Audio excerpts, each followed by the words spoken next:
No, but like I said, about the birds, I don't know, it might have been a year or two ago. I think it was last year. If you Google birds are not real, you're gonna see that a whole bunch of videos. I'm thinking this should be true, but you know, Google and the internet is so vast. But around this particular time, a lot of people were making videos about birds being fake or being like drones or something, you know.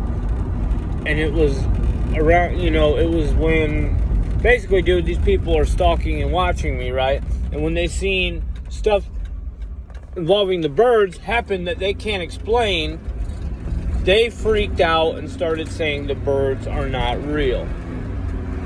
Like weirdos that they are, right? Narcissistic control freaks. They're so terrified of, you know, being wrong. Or is it someone else being right? I don't know. You tell me.